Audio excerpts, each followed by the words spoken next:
All right, hello everyone. For those of you who don't know me, I am Carla Thomas. I'm a holistic health and business coach. And I'm so pleased basically to have you on here tonight for the first webinar of 2019. I know it's going to be such an incredible session. I want to get straight into it because we do only have 30 minutes and I'm sure we've got a lot to try and get out in that time. So let me introduce my beautiful guest of honor tonight, who is psychologist and Gestalt psychotherapist Natalia Fidyka. She's also the author of The Body Love, The Diary. I hope you have a copy on you somewhere because I don't around me. I really want to show it off. So we'll make sure. There we go. She's flashing it. It's a stunning piece of work. Tonight we are going to be talking about body image, food associations, eating disorders. We'll share experiences and tips around how to shift our mindsets towards self-love. And, you know, it's just been perfect timing, but self-love in particular, I know for those I've been speaking to or follow me is a journey, a massive journey that I'm on for myself at the moment. So I love that this has just happened to coincide with that. And really how the action of doing this can be the first step towards true acceptance of ourselves and happiness. So Natalia, thank you so much for joining us tonight. Now, for those who aren't aware of your work, can you please tell us a little bit about your personal story? Because I love stories and I love connecting stories. I'm sure everyone else does. And I guess how this led you to write Body Love, The Diary. Well, firstly, thank you so much for having me. It has been so lovely to meet you and I'm thrilled to be here. So that is the biggest question ever. So I am a psychologist. I work in Cottesloe in private practice. I've been doing that for, 7 years now. I'm an artist as well, and I have been working with women around body love and self-love for many, many years now. And I guess to answer your question, I, as many women, have had my own journey with self-love and body love issues. So I remember, I think it probably started for me in year 7 when, I don't know if you know MC Hammer. I like big butts and I cannot lie. Came out in year 7 when I was in year 7. And probably for the next 2 years, I wore like hoodies and like surfy flannels around my waist to hide my butt because I got teased for it big time. You know, and all sorts of things like that. And emotional eating was also part of my journey. I had probably a tough year in year 8, and I probably started comfort eating back then. I don't think it really clicked to me that what I was doing until I was in sort of first year uni, and I was like, actually, this might not be so great. And then I started exploring what exactly was happening for me with the food that I was eating and what I was actually doing when I was having, you know, chicken treat or a box of cheese or sort of chocolate, you know. So yes, I've got my own journey, and I think it's one that a lot of women have in different shapes and sizes, and I think it's really important. Absolutely. I mean, it's generally common anyway. Anyone that works in this type of industry, it is really your own experience and journey, whether it was with yourself or somebody close around you that inspires you to go on that path. And I suppose want to make sure as many other women as possible aren't spending their lives stuck in those kinds of stories. Yeah. And I can see Totally. when we connected where your passion with that came. So I guess then going from there, I mean, you've given us a little bit of a look because of your background as a therapist and then with the art, but I would love for you to share how you did come to write Body Love, The Diary, and what was really your intention when you decided to set out and do it, and how can it help people? Okay, so body love as a concept was born out of the work that I do here, in the clinic. You know, the hardest thing that people find when they're trying to do any behaviour change, it doesn't have to be related to diet or body image, but anything, you're trying to break a habit. And in order to break a habit, which is something that's become automatic and unconscious, you don't have to do it with any effort, means it takes quite a lot of effort to bring in new habits and new behaviors. And the best way for that is to have a daily reminder of what it is that you're trying to do. And I was like, well, how can I be with people every day without sort of stalking them? And I thought the best thing would be is a diary. So I am sort of going with you everywhere you go. At the top of every day, there is a focus section, so you can sort of jot down, I think we're talking about the conscious eating recipes later, you can jot down which sort of step you might be focusing on for the day, or it might be that you want to focus on meditating at lunchtime. So you've got it written at the top. So throughout the whole day, as you reflect back to your diary, you're reminded of what it is that you're trying to focus on. So that was the main thing. And within there's things like, how do I support myself with different emotions? And, when you're in the middle of an emotional storm, the last thing you can think of is, what did I plan on doing next time I got sad? Like you cannot remember that. So there's a section in the diary, especially for things like that. Yeah. And I just wanted it to be beautiful, because I think healing shouldn't be black and white. It should be in full color. Yeah. And really pleasing to the eye, and we should be like juicy and happy about the journey that we're on, instead of feeling guilty and shameful that this is what I have to deal with. I wanted it to be a celebration. Oh, I love how you just summed it up then, because it is so true. It's like we almost have to, like you said, put it in this real plain kind of sad scenario, instead of going, how amazing that I've had these realizations and now I'm doing this. Like, I'm on this journey. Like, it can only get better from here. And making it colorful and playful and something to look forward to versus something to go, oh, I have to think about that again today, is just such a it's just such an enlightening concept and way of looking at it. And I mean, I bought a copy for a friend of mine who I felt could really use it, and gifted it to her last year. And I know I got a very tearful, could barely hear her on the other line, voice message, when she received it. So yeah, I love how that's come together. And I think exactly what you said, you can only help so many people who come into the clinic, or that you can see on one space, whereas you are being carried around by people you don't even know.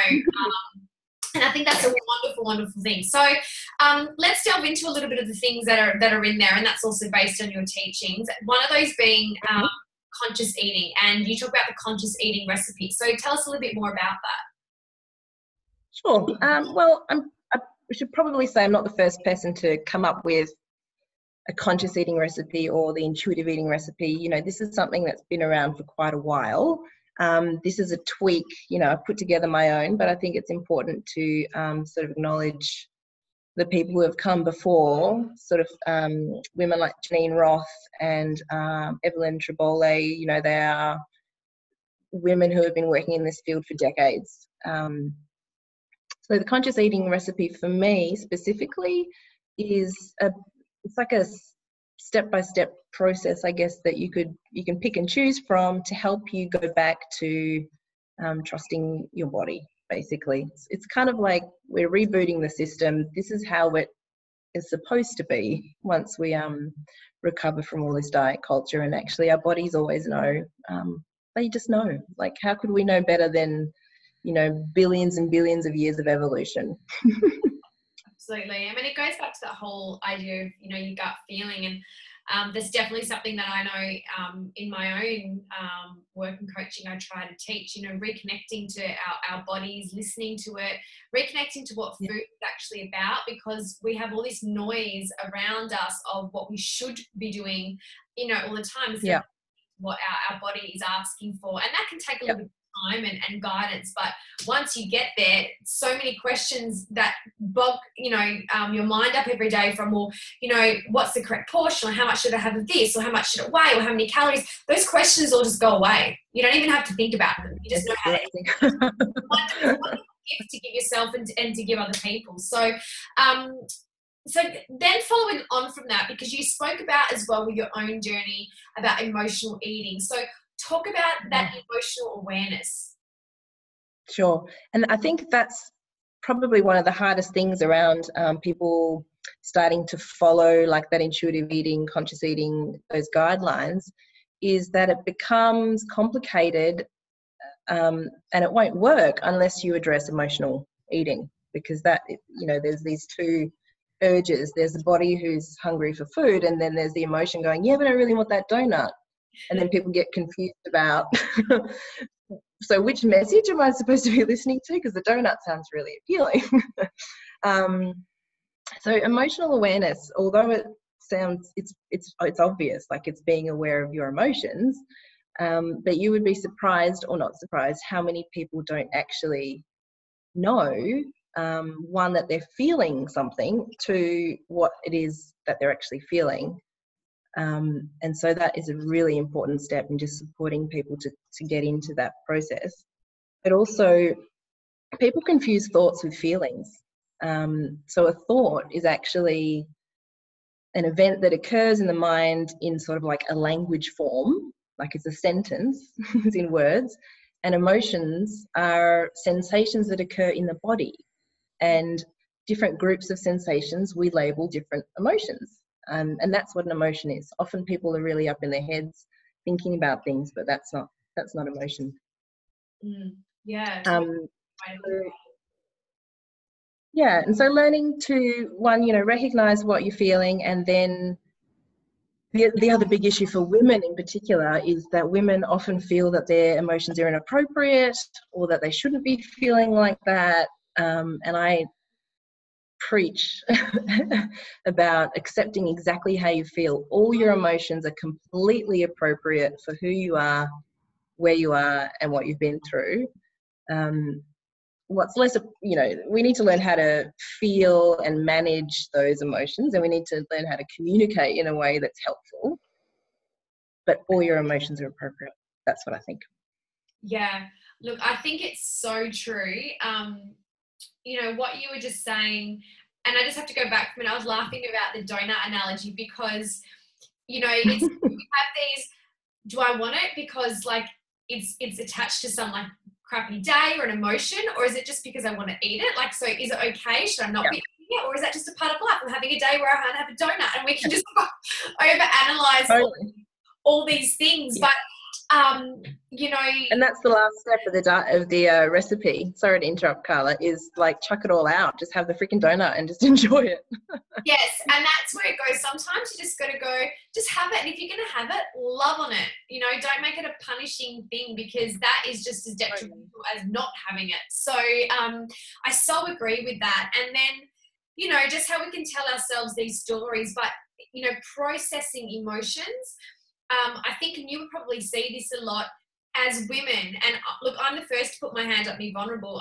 I go through this, and in particular have lately, where it's almost now it's the time of the power of the woman. You know, we're strong, we're independent, we can keep going, we can get through things, that we are almost falling into our masculine a lot more than we should be. And therefore, where emotion and vulnerability was never seen as something weak, and we were always able to, whereas now it's almost as if this, no, push on, don't sit in it, which is detrimental, because as you said, you need to sit and feel every emotion that comes up. It's healthy, it's normal, and only through that can you process and transition to go, oh, okay, feel better, what did I learn, versus going suppress, suppress, suppress, which is traditionally like a male-dominated way of dealing with things. So I think it's so important. I'm so grateful that you pointed out about that. If you need to have a day because you want to cry, be angry, laugh, whatever, but just feel it, let it happen, and then you'll move on and push past it. And it, you know, it usually moves on quite quickly. Often it's like over before you know it, and you're like, oh, I'm glad I did that. But you're totally right. And I think, you know, I was at this incredible trailblazing women's leadership meeting the other day, and I think it was Google. What they're looking for in their employees now is empathy as their leading desired trait in their employees, because we know that emotional attunement, so attunement is just a fancy term for turning towards and connecting with love to what you find, you know. And we're realizing that that is really important, and we're going to need a lot of that in the future. Absolutely. And we're really good at it as women. We are. Not that men are bad at it. Men are good at it too. But No, but it comes a lot more naturally generally if we are playing in our feminine. That's what I was saying before. We are nowadays, because we are trying to juggle everything, and again, guilty as here, it's so easy to, if you're a working woman, to fall into that role and find it hard to transition back. And I was speaking with a lot of girlfriends, especially those who are mums, who say that tear of being that mindset and then coming back to this mindset, it can be often hard. But it's something that we need to move forward with and embrace 100%. So tell me, in your opinion then, why is body love in particular so important? Oh, I think it's, the flip side of it is body hate. And even just saying that, it hurts to say that, right? It's like, it's cringy. Yeah. But that's what we're doing when we're not body loving. And, you know, life is so precious and so short. Like, literally, it is over in a flash. I can't believe how old I am right now. And do we really want to spend all those precious moments calorie counting and squeezing, you know, the love handles that our lovers probably love anyway, when we could be, you know, having these full, beautiful, meaningful, lovely lives, you know? Like, if all the women just loved who they were and how they were, imagine what we would be doing. Like, we would, there'd be so much amazing stuff happening. I mean, there is anyway, but, you know, we lose so much time and energy on hating ourselves. The community service to self-love. Yeah. No, I couldn't agree more. And, you know, when you put it that way about how short life is, and I'm sure that, you know, through your own experience, and then obviously the women that come in, and I can say, you know, someone who's gone through, you know, those years of battling, being unhappy with how you look, and, you know, I think about, you know, sometimes it saddens me when I think about certain experiences or memories I missed out on, worrying about, you know, what I was eating, making sure I got exercise, leaving something early, not being completely present because all I was stressing about, you know, like all those missed moments over what? You know, and so I love that message of, at the end of the day, that's not what is going to matter most. After yourself, because of course feeling good in your body and your skin is a part of them feeling confident and sexy and owning who you are, but it shouldn't be to the point where it's not, it completely just overrides and takes up your mindset. So so why then is body image something that has just become such a struggle, and now younger and younger? Like that, I hear about 5-year-olds, which just baffles me. Yeah. Look, I think one of the main reasons is the obvious one is social media. But it can't be all of it. You know, you can't blame social media and the fashion industry. But Taryn Brumfitt's Embrace documentary, I don't know if you've seen it. That's a fantastic one if anybody who's listening wants to see a lot of different perspectives. But she talks about how in Fiji, prior to television, the models were these traditional natural haired, like curls, big hippie, you know, bigger curvy women. And that was what was admired and revered by the men in society.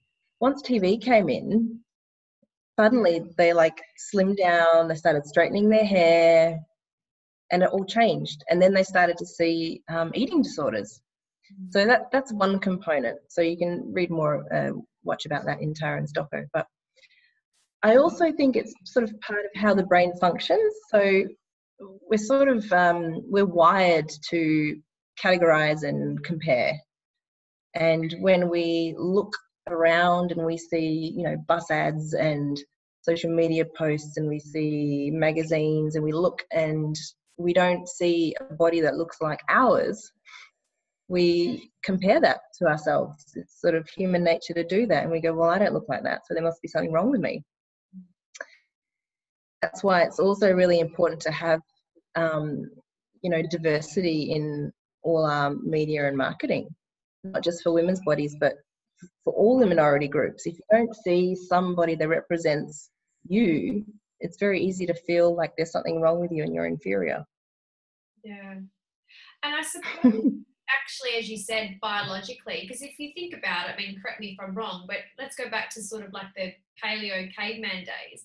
Women would be, I guess, naturally competing against each other to get like the main man of the tribe, or, you know what I mean, to stand out amongst the rest, and men vice versa. It was a way of sort of who was the best, who looked the best, who was the strongest, who was the healthiest, kind of.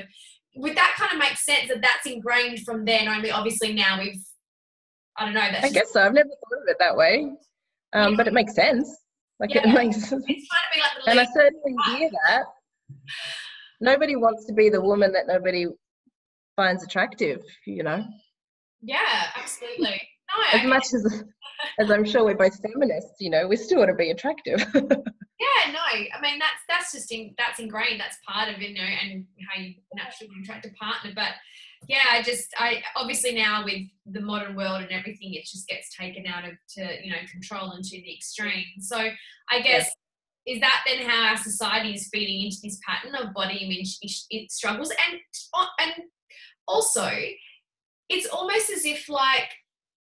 And I think this is the young era too, and maybe this is from my own experience, sort of what it was like when we were at high school and, you know, we'd be compared to girls.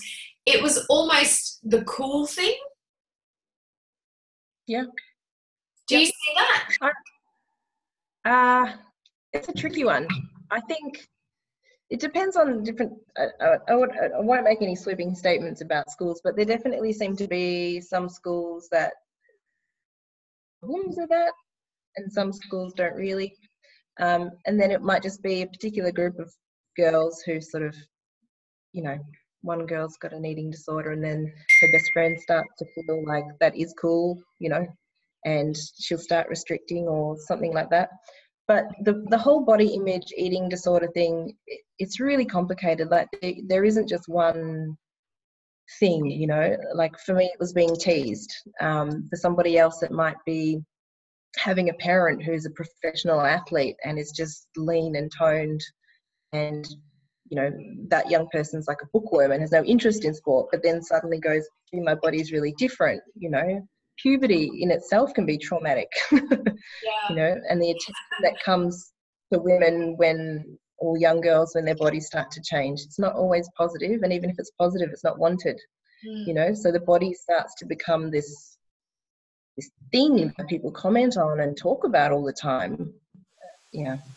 Very true, because, you know, we all of a sudden go from in our young years, generally, maybe it's different now, but primary school years, it's not a thing. And then from high school, your body means something. It's a part of who you are. It's a part of how you express yourself, you know, how you attract the opposite sex or same sex, you know, and all the rest of it. And definitely for me, I know that's where it started, because all of a sudden kilos came on, and not badly, but, you know, you couldn't all of a sudden, there was shapes changing and things, and you're going, what's happening? And all of that. So, I mean, there's bright red stretch marks, you know, it's like, what is that? So, I mean, there's just, like you said, there's so many things to go into, but I love it. You said that, you know, what I love with the Body Love Diary, what you've done with that is that it's just one piece of material and just such a beautiful resource that someone can really go within, let go of, maybe not feel that anyone's going to ever read it. It's just something that you can express, you can let out, but within that get so much greater awareness in who you are and what's going on. Yep. You just out a little bit there, but I think I got what you said. I'm all over it. But no, I've loved everything you've shared. Like I said, it's such a we could go so in depth with everything, but obviously we only have half an hour. So we could do series. We could do like 10 shows on this. Oh, I know. We'll have to talk, girl. But tell us, before we start to wrap it up, where can people find you both online and offline? Online, Instagram, so Body Love the Diary. I think we could put up a link somewhere. Alternatively, I'm at Cottesloe Counselling Centre, so that's pretty simple. Like, just plug that in and you'll find me through there. And I think they're the main ones. If you find me on one of those, you'll find me everywhere else. Well, no, we should be able to, when we pop this up onto my website and the socials, put links into those to find you in case anyone didn't grab them. But nowadays it's pretty easy to Google a name and figure out where you are. And just that's the best way people want to contact you as well. Yeah, so Instagram's great. Again, cottesloecounselingcentre.com.au. You can just get me through there. My phone number and my email are there too. So perfect. It's all there. Perfect. All right, beautiful. Well, I think we're about done here. Unless anyone has any questions. So short. I could talk to you for another hour. I know. I mean, we can look at doing something down, but I think this is such a great, I love with this, and at least we've just given people a little bit, and sometimes a little bit is like more powerful than sort of too much. But I'm so grateful to you. As I said, self-love is something that is definitely going to be dominating the Juicy movement this year, and so this was just the perfect webinar to kick off the year. Awesome. I love you and your energy, you know that. So if anyone would like to know more or about the Body Love Diary or just working with Natalia, she's let you know how to find her. But yeah, we will have the recording up soon. So thank you so much for your time. Thank you, darling.